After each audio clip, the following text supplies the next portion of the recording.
Hello guys, Ram Ram आप सभी को। कैसे हो आप सब। आज सुबह सुबह उठे और नहा धो के रेडी हुए क्योंकि आज जाना है पल्लू माता के।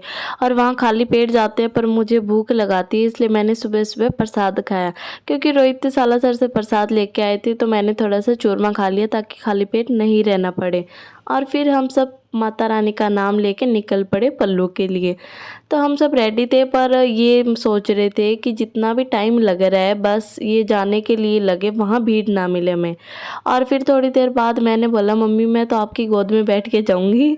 हम सब अपने सफ़र का आनंद लेते हुए जा रहे थे और रोहित बोल रहे थे भक्ति में मैं सबसे आगे हूँ क्योंकि पहले मैं सालासर घूमा है, अब पल्लू जा रहा हूँ और उसके बाद पता नहीं एक जगह और भी जा सकते हैं। तो हमारा सफ़र जारी था और पल्लू पहुँचने से पहले ही बाहर की साइड यहाँ पे माता रानी का मंदिर आता है। तो पहले हमने यहाँ पे दर्शन किए, धोखे लगाई और फिर वहाँ से चले और फिर पहुँचे पल्लू। तो पल्लू पहुँचते ही पहले मम्मी ने प्रसाद लिया, बोले आगे भीड़ हो सकती है तो अपन पहले ही प्रसाद ले लेते हैं। प्रसाद लेके फिर हम थोड़ा जल्दी जल्दी चले क्योंकि पहले हमें धोख लगानी थी सादुल्ला जी के। तो हम सोच रहे थे कि भीड़ नहीं होनी चाहिए, सुबह हम टाइम से हैं। पर वहाँ जाके देखा तो बहुत ज़्यादा भीड़ तो नहीं थी पर काफ़ी भीड़ थी, धक्का मुक्की तो हो ही रही थी। और वहाँ पे दर्शन करके जैसे ही बाहर निकले तो पतिदेव ने हाथ पकड़ा और बोले जल्दी जल्दी चलो, आगे माता रानी के भी बहुत भीड़ मिलने वाली है। और मैं बोल रही थी भाई इतना जल्दी मेरे से नहीं चला जा रहा।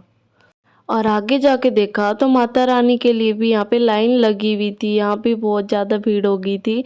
और यहाँ पे कई देर तक हमारा तो नंबर ही नहीं आया और काफ़ी देर धक्का मुक्की यहाँ भी हुई। उसके बाद हमारा नंबर आया तो हमने यहाँ पे माता रानी के दर्शन किए और फिर हम चले यहाँ से गोगा मेडी। और गोगा मेडी धोख लगाने से पहले हमें आना पड़ता है गोगाना यहाँ पे धोख लगाने के लिए।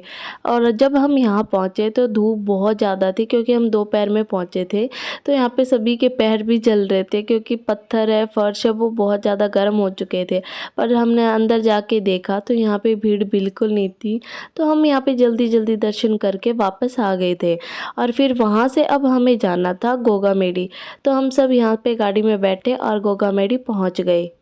और यहाँ पे भी हमारे दर्शन जल्दी होने वाले थे क्योंकि यहाँ भी ज़्यादा भीड़ नहीं थी। पर दर्शन करने से पहले हम सब ने यहाँ पे घंटा बजाया जो कि बहुत ही ज़्यादा भारी था। पर फिर भी हमने हमारी कोशिश जारी रखी और कुछ देर में हमने घंटा बजा दिया और फिर हम दर्शन करके वापस घर को आए।